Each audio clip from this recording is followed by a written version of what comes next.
Amém? Isaías 43, eu vou ler, os irmãos, por gentileza, acompanhem. Diz assim a palavra de Deus: mas agora, assim diz o Senhor que te criou, ó Jacó, e que te formou, ó Israel. Não temas, porque eu te remi, chamei-te pelo teu nome, tu és meu. Quando passares pelas águas, serei contigo. Quando pelos rios, eles não te submergirão. Quando passares pelo fogo, não te queimarás, nem a chama arderá em ti. Porque eu sou o Senhor, teu Deus, o Santo de Israel, o teu Salvador. Dei o Egito por teu resgate, e a Etiópia e Sebá por ti. Visto que foste precioso aos meus olhos, digno de honra, e eu te amei. Darei homens por ti, e povos pela tua vida. Não temas, pois, porque eu sou contigo. Trarei a tua descendência desde o Oriente, e a juntarei desde o Ocidente. Direi ao norte, entrega, e ao sul, não te detens. Trazei meus filhos de longe, e minhas filhas, das extremidades da terra. A todos os que são chamados pelo meu nome, e os enviei para a minha glória, que formei e fiz. Traze o povo que ainda que tem olhos é cego, e surdo, ainda que tem ouvidos. Todas as nações congreguem-se, e povos reúnam-se. Quem dentre eles pode anunciar isto e fazer-nos ouvir as predições antigas? Apresentem as suas testemunhas e por elas se justifiquem, para que se ouça e se diga: verdade é, vós sois as minhas testemunhas, diz o Senhor, o meu servo, a quem escolhi, para que o saibais, e me creiais, e entendais que sou eu mesmo, e que antes de mim, nenhum Deus se formou, e depois de mim, nenhum haverá. Eu sou o Senhor, e fora de mim, não há Salvador. Eu anunciei a salvação, realizei-a, e a fiz ouvir. Deus estranho não houve entre vós, pois vós sois as minhas testemunhas, diz o Senhor. Eu sou Deus. Ainda antes que houvesse dia, eu era, e nenhum há que possa livrar alguém das minhas mãos. Agindo eu, quem o impedirá? Assim diz o Senhor que te redime, o Santo de Israel: por amor de vós, enviarei inimigos contra a Babilônia, e a todos os de lá farei embarcar como fugitivos, isto é, os em navios com os quais se vangloriavam. Eu sou o Senhor, o vosso Santo, o Criador de Israel, o vosso Deus. Assim diz o Senhor, que outrora preparou um caminho no mar, e nas águas impetuosas uma vereda. O que fez sair o carro, o cavalo, o exército e a força, fazem juntamente lá, e jamais se levantarão. Jazem juntamente lá, e jamais se levantarão. E são extintos, apagados como uma torcida. Não vos lembreis das coisas passadas, nem considereis as antigas. Eis que faço novas todas as coisas. Está saindo a luz. Porventura, não percebeis? Esse, porém, o caminho do deserto, e rios, no erro, Os animais do campo me glorificarão. Os chacais, os filhotes de avestruzes, porque porei água no deserto e rios no ermo, para dar de beber ao meu povo, ao meu escolhido, ao povo que formei para mim, para celebrar o meu lugar. Contudo, não me tens invocado, ó Jacó, e de mim te cansaste, ó Israel. Não me trouxeste o gado miúdo dos teus holocaustos, nem me honraste com os teus sacrifícios. Não te dei trabalho com oferta de manjares, nem te cansei com incenso. Não me compraste por dinheiro cana aromática, nem com a gordura dos teus sacrifícios me satisfizestes, mas me deste trabalho com os teus pecados e me cansaste com as tuas iniquidades. Eu mesmo sou o que apago as tuas transgressões. Por amor de mim e dos teus pecados, não me perdoe. Desperta minha memória, entremos juntos em juízo.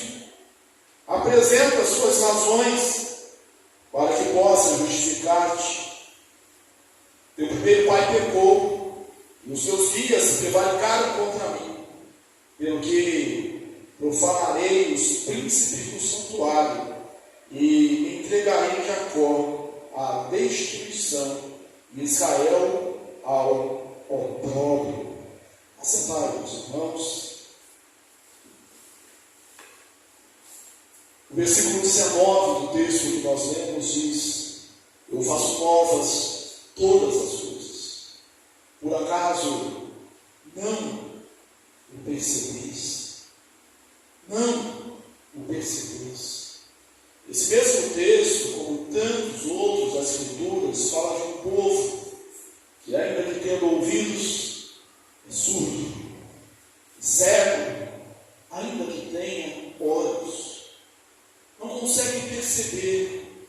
E a pergunta de Deus, pela boca do profeta Isaías, aqui é essa: não percebeis? Eu quero replicar essa pergunta para você. Eu quero trazer essa pergunta aos nossos corações. E você? Você percebe? Ou não percebeis? Como diz aqui o Senhor. Você percebe? Aqui o texto vai dizer também sobre o que Deus faz. No versículo 22 ele diz: contudo, não me tens invocado.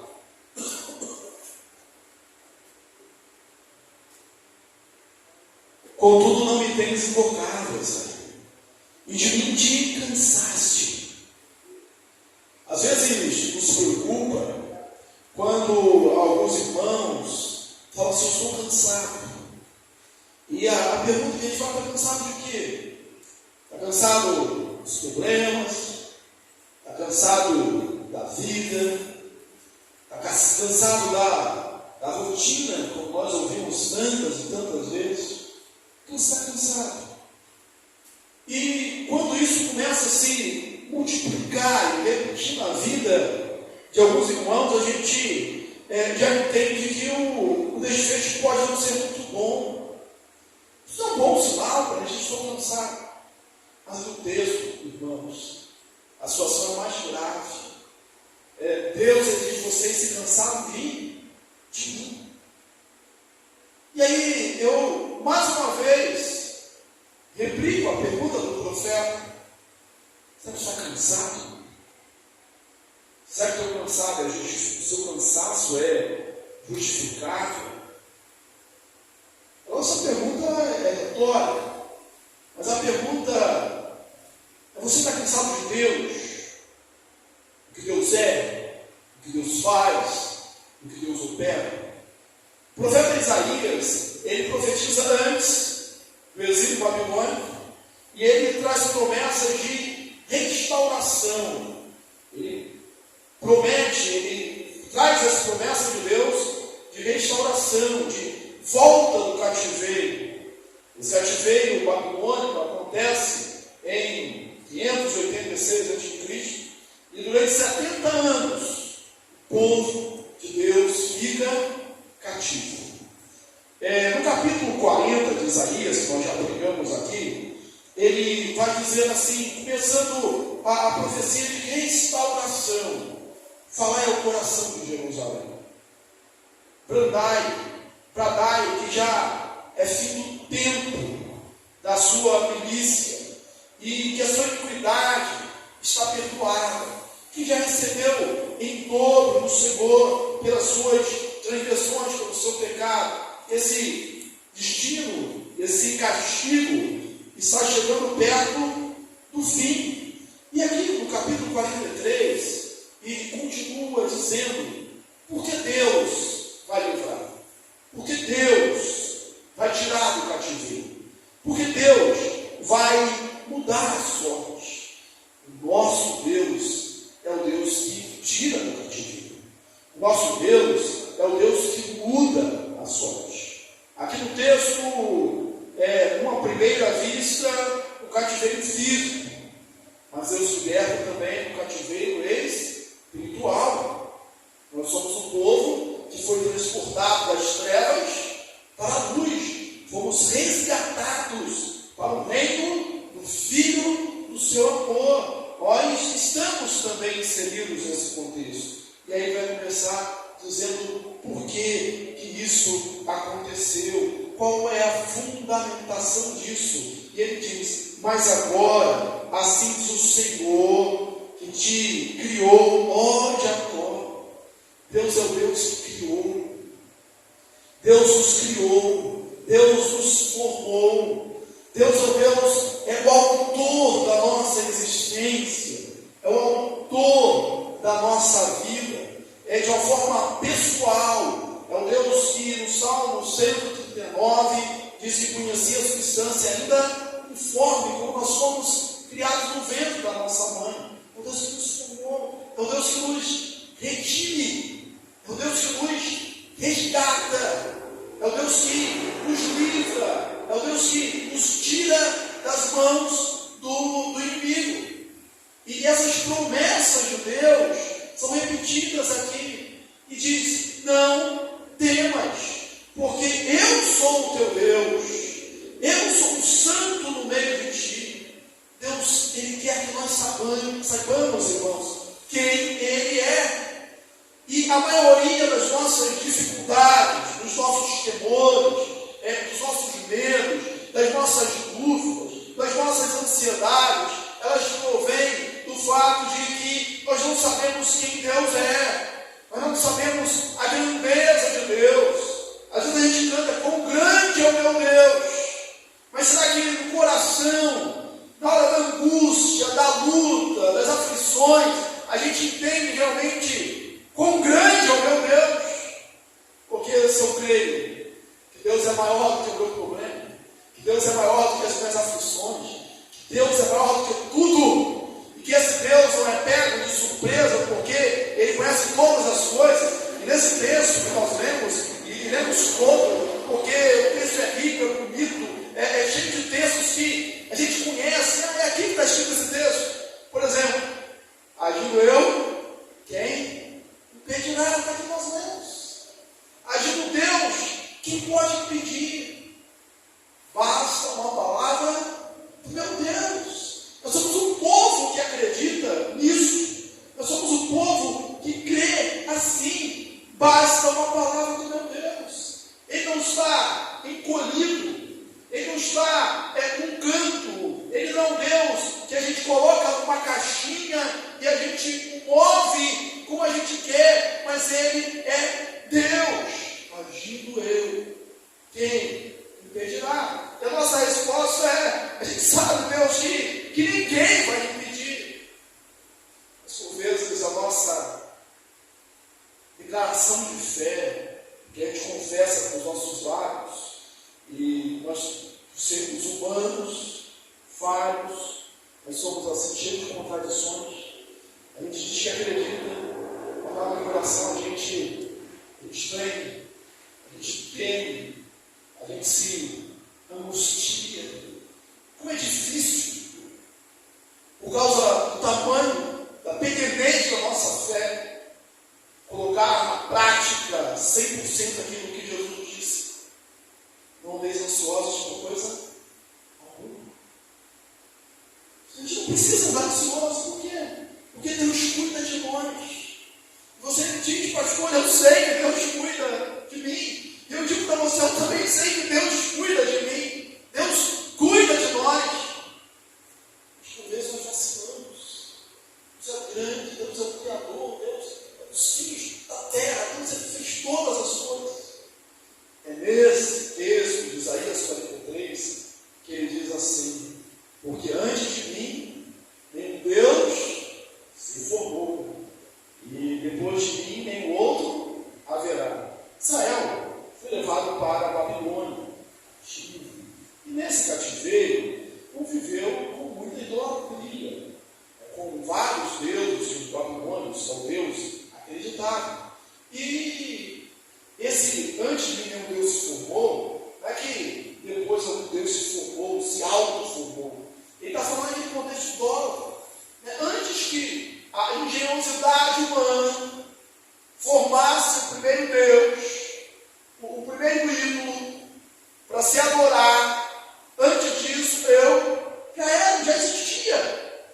E quando essa engenhosidade humana, burra, na verdade, o pecado faz isso, mas a engenhosidade humana cria o último ídolo, o último Deus, seja ele físico, seja ele apenas uma criação da nossa mente, uma ideia que a gente tem, mas quando quer o último Deus, eu ainda serei Deus. De eternidade, a eternidade, tu és Deus. Nós temos lá no Salmo, Deus continua sendo Deus. O texto prossegue.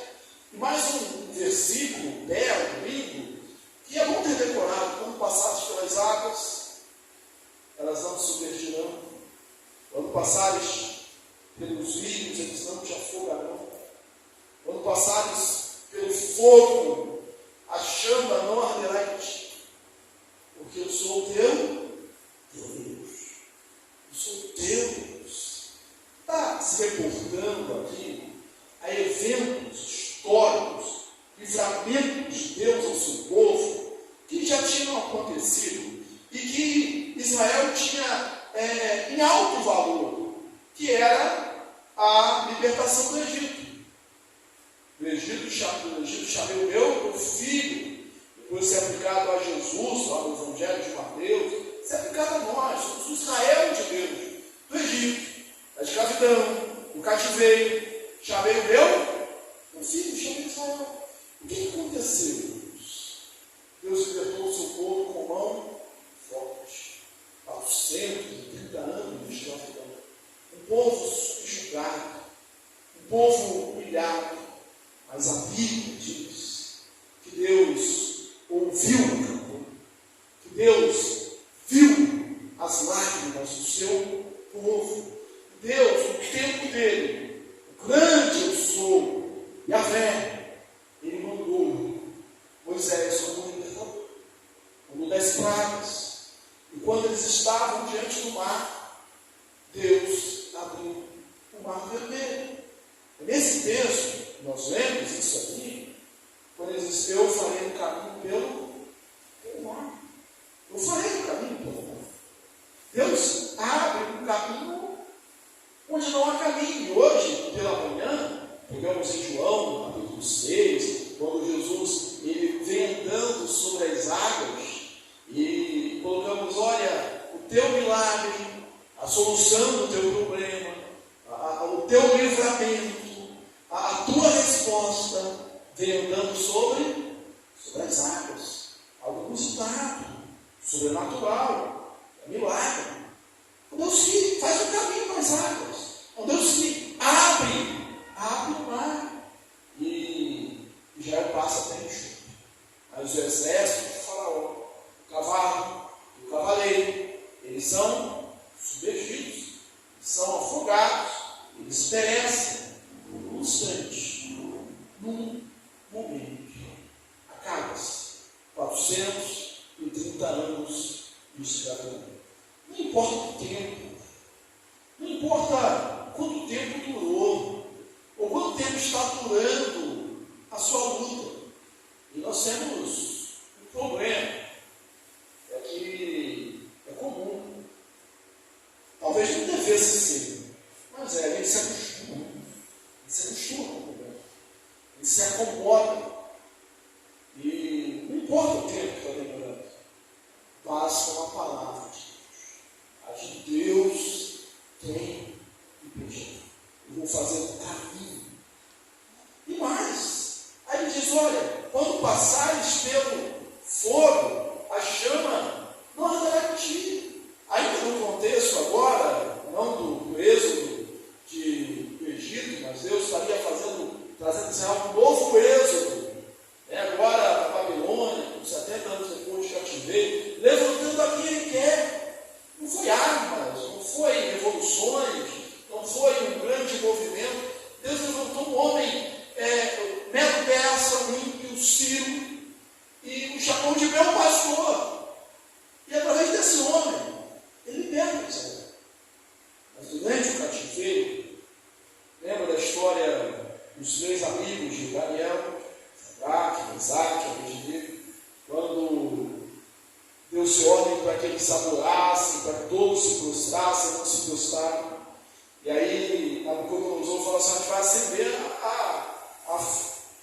a fornalha, vamos aumentar a temperatura 7 vezes mais. Então agora, se o nosso Deus, a quem servimos, quiser nos livrar, ele vai nos livrar. Mas fica sabendo que nós não nos dobramos. Nós não dobramos. Não havia promessa para aqueles jovens de libertação. Nem promessa havia.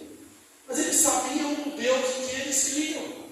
E estavam dispostos a morrer pela sua fé, pela convicção. Nós ouvimos nas páginas do Novo Testamento o apóstolo Paulo dizendo: porque para mim viver é Cristo, e morrer é lucro. E esse mesmo apóstolo diz: eu não tenho nada, a vida preciosa para mim desse, eu combati minha carreira. De fato ele diz: combati bom combate, completei a carreira e guardei a fé. E agora a coroa da vida está me guardada, a qual o Senhor, o reto juiz, me dará naquele dia, não somente a mim, mas a quantos que formam. Então, eles são lançados a fornalha. Aqueles que o jogam são mortos, queimados, mas eles andam, eles passeiam. É um quarto homem com eles. É uma manifestação, teofania. Jesus caminhando com eles. Jesus está conosco, irmãos. Quando nós passamos pelas águas, quando nós passamos pelas fornalhas, quando nós passamos pelo fogo, quando nós passamos pelas adversidades da nossa vida, Ele está conosco. Eu estarei contigo. Por isso que não temos, porque eu estarei contigo. No começo do texto, eu chamei-te pelo teu nome. Tu és meu. Há 2 coisas que a gente precisa lembrar: que Deus nos trata pelo nome. Deus não trata com dados estatísticos, com a multidão. Deus nos trata pelo nosso nome. Individualidade. Deus nos conhece. Há uma pessoalidade. Deus nos chama pelo nome. Faz toda a diferença. Talvez você tenha experimentado isso. Se não experimentou, o conselho que Deus te dou. Quando está chegando numa loja, seja uma repartição pública, algumas pessoas vão crachá, você pode perguntar: mas como você chama a pessoa pelo nome? A coisa tem que mudar. Atendimento. Às vezes, quando eu estou assim, não tem nome no crachá, uma pessoa ficou atento. Se alguém falar o nome da pessoa, quando eu vou falar, já chamo pelo nome. E quando você chama pelo nome, parece que é uma forma silenciada. É porque você mostra ter pessoalidade. Deus nos chama pelo nosso nome. Agora, Apocalipse, no capítulo 2, versículo 17, a igreja de Pérgamo, a promessa, o Senhor fala assim: assim diz o Espírito às igrejas, aquele que tem ouvido, ouça o que o Espírito diz às igrejas. Ao vencedor, dar-lhe comer do maná escondido. E lhe darei também, ou bem como lhe darei, uma pedrinha branca. E sobre ela, escrito um nome, que ninguém conhece, só aquele que o recebe. Além de ter um nome pelo qual você me conhece, e pelo qual eu te conheço, vou ter um nome. Você não tem um nome, porque Deus é atemporal, que só Deus conhece. É a forma como Ele, e só Ele, na sua soberania, na sua eternidade, no seu amor, Ele me trata. Deus é o Deus que nos chama pelo nosso próprio nome. Deus é o Deus que faz um caminho no mar. Deus é o Deus que faz um caminho no deserto. Deus é o Deus que faz jogar água no deserto, que alimenta, que sedenta o seu povo, como aconteceu em Refidim, dando água da rocha. Deus é o Deus que nos sustenta de maneira grandiosa, de maneira miraculosa. Fez isso com o seu povo e continua fazendo isso conosco. Eternidade, eu sou Deus, eu estou contigo, foi dito aqui. Mas a assunção de Jesus, Ele disse também: eis que estou convosco todos os dias, não alguns dias, mas todos os dias, até a consumação dos séculos. E aí Ele chama os deuses, ou os profetas pagãos, para uma disputa, dizendo assim: olha, qual foi o Deus que previu isso? Que falou que alguém ia se levantar para libertar o povo? O povo já vencido, mas Ele não esmaga a cana de fumeca. Deus, Ele não acaba o castigo, a disciplina, não é para matar, mas é para curar. Ele faz a ferida e Ele cura. Ele quer o nosso bem. Mas quem foi que previu isso? Ninguém. Aí Ele diz: vocês são as minhas testemunhas. A gente está estudando Atos dos Apóstolos aqui, as quartas feiras, e a gente tem colocado isso como uma ênfase do livro de Atos. Nós somos as testemunhas. Recebereis poder ao descer sobre vós, o Espírito Santo, sereis minhas testemunhas. Você viu, você sentiu, você experimentou. É como ele disse, você sabe.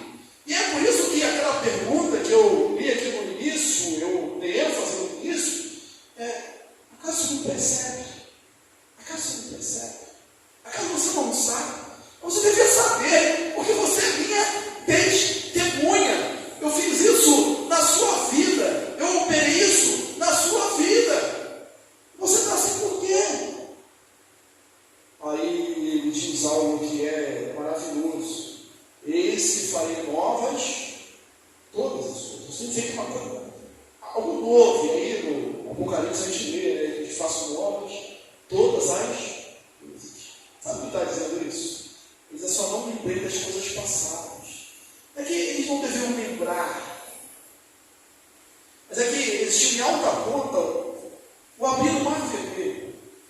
Eles narravam isso com a intervenção de Deus, mas no passado.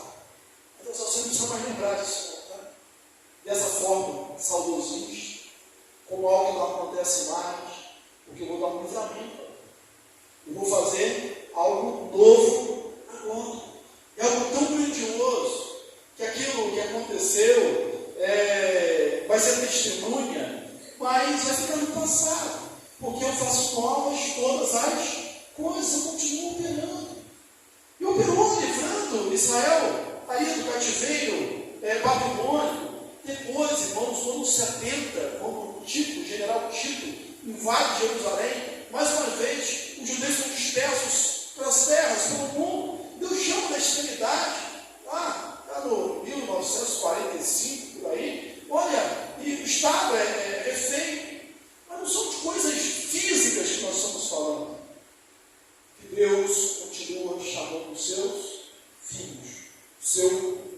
povo de todos os povos. E é o Deus que diz: olha, os teus pecados eu não me lembrarei mais. Se a gente for lembrar para uma metáfora mais antiga, né, de Deus apagou o quadro, luz. Se fosse hoje mais contextual, Deus deu um delete, apagou tudo, formatou. Eu não me lembro dos seus pecados. Eu não vou lançar isso no seu Deus. Mas aí tem contudo. Contudo, vocês se cansaram de mim. Se cansaram do culto. Se cansaram das ofertas. Se cansaram do sacrifício, do culto do Antigo Testamento. Vocês não estão certos, vocês não me cultuaram.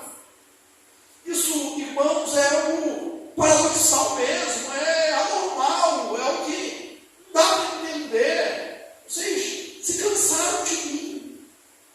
Será, meu irmão, minha irmã, que você também está como esse povo de Israel, que nada obstante Deus seja o Deus criador, o Deus que forma, o Deus que redime, o Deus que resgata, e quando Ele resgata, Ele mostra o nosso valor. Aqui no texto Ele diz que deu o Egito, a Etiópia, nações africanas, deu Seba, ali dos árabes, dos muçulmanos, entregamos tudo, uma dessas nações por você, porque você era mais preciosa, assim, teria essas nações e libertaria Israel.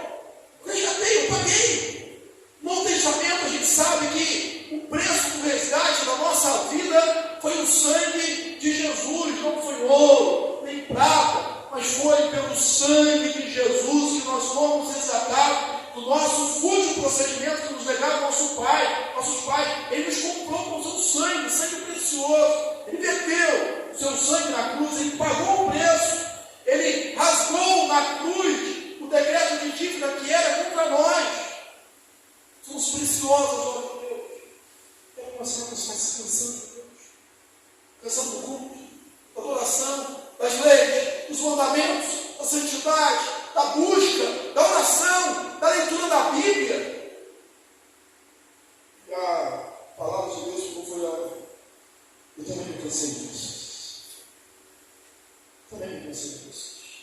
Porque eu não fatiguei vocês com o culto, com o sacrifício. Eu não cansei vocês com o sacrifício. Mas vocês me cansaram com seus pecados. Ainda bem, que as misericórdias do Senhor se renovam a cada um. Ainda bem que as misericórdias do Senhor não têm fim. Ainda bem que hoje ainda é um dia aceitável do Senhor. Ainda bem que nós temos o Espírito Santo que pode nos converter, convencer da justiça, do juízo e do pecado. Meu irmão, será que você não percebe? Acaso não percebeis que Deus faz um caminho novo, que Deus faz um caminho no mar, que Deus faz um caminho no deserto? Ou seja, que Deus abre um caminho onde não existe caminho, só para você passar. Será que você não sabe que você foi criado e formado por Ele? Mas isso não é só um trunfo seu, porque Deus diz assim, ó, você é meu. A gente diz, tu és meu Deus, isso é bom, né? Mas não é só isso não, Ele também diz, você é meu. Pedro, lá em 1 Pedro 2, vós porém sois raça eleita, sacerdócio real, nação santa, propriedade exclusiva de Deus. Eu e você, nós somos propriedade exclusiva de Deus. Isso é meu. E quando houver as dificuldades, seja o fogo, seja o rio, seja os dilúvios da vida, os incêndios da vida, eu vou te guardar. Você não percebe isso? Será que você vai continuar dizendo que você está cansado? Você está cansado? Cansado de tudo? Inclusive da vida? Inclusive de Deus? Deus, conforme os próprios profetas Isaías, é o Deus que faz forte o cansado e multiplica as forças ao que não tem nenhum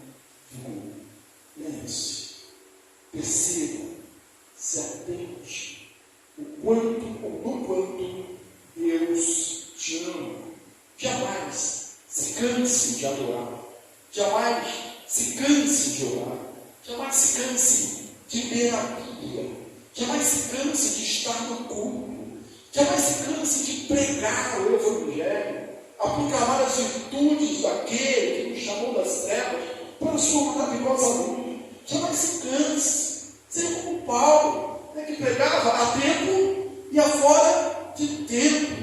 É sobre mim pesa essa obrigação, sou devedor de todos. Ai de mim, se não pregar o Evangelho, não se canse. Não se canse de perdoar, não se canse de acreditar, não se canse de caminhar, de continuar, de perseverar. Não se canse, porque Deus renova as suas misericórdias dia a dia. E Ele enviou o seu Filho Jesus para nos salvar. Se é uma libertação física, nós temos uma libertação muito maior. Se houve êxodos do Egito, o êxodo, o regresso da Babilônia, há um êxodo muito maior, que é a volta de todo pecador para o Senhor. E a consumação disso será quando o anjo, ouvida a voz de Deus, e soada a última trombeta, os mortos em Cristo ressuscitarão, e nós estaremos para sempre com o Senhor. Nos consolemos, nos animemos com essa palavra, em nome de Jesus. Amém. Vamos orar? Pai, obrigado por esse momento de culto. Obrigado porque a Tua palavra é viva, a Tua palavra é eficaz, e ela se renova, é aplicada pelo Teu Espírito. Nós vimos aqui, ó Deus, um resumo da história de Israel, dos livramentos, das intervenções, da Tua providência sobre a vida deles. Pai, e nós podemos rememorar também, cada um de nós individualmente, as Tuas providências na nossa própria vida, na vida da Tua igreja, na vida do Teu povo. Meu Pai, nós queremos perceber que o Senhor faz um novo. Nós queremos perceber que o Senhor abre um caminho onde não há caminho para nós passarmos. Nós queremos crer que o Senhor, ó Deus, é no meio das tempestades da vida, no meio do mar revolto, no meio dos dilúvios existenciais. O Senhor abre o mar para que nós passemos. Pai, nós queremos crer que ainda que o fogo arda, Ele não vai nos queimar, porque o Senhor está conosco. Não é pela nossa força, não é pela nossa fé, não é por nada que haja inerentemente em nós, Pai, mas é porque o Senhor está conosco. Queremos perceber, queremos ver, queremos ter olhos, abre os nossos olhos, desagrava os nossos ouvidos, faz com que caia uma escama dos nossos olhos, como caiu de Lídia, enquanto Paulo pregava, para que nós possamos perceber as grandezas do Senhor, porque assim jamais nos cansaremos, jamais nos desanimaremos. Assim, ó Deus, nós teremos a certeza que o Senhor é a fortaleza, o Senhor é a força nossa. Recebe, ó Deus, a nossa ação de graças, porque apesar dos nossos delícios, dos nossos pecados, nós vemos aqui o Senhor que é rico em perdoar os nossos pecados. E a Tua palavra diz: os Teus pecados não me lembram mais. Obrigado, Pai. Obrigado. Fortalece-nos a fé em Cristo Jesus. Em nome dele nós oramos. Amém. E que o Senhor nos abençoe e vos guarde. Que o Senhor faça resplandecer a luz do seu rosto sobre vós e tenha misericórdia de vós. Que o Senhor sobre vós levante a luz do seu rosto e vos dê a paz.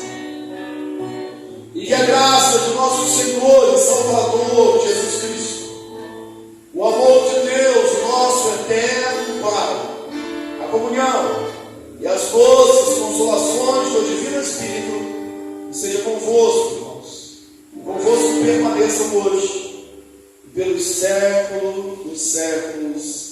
Amém.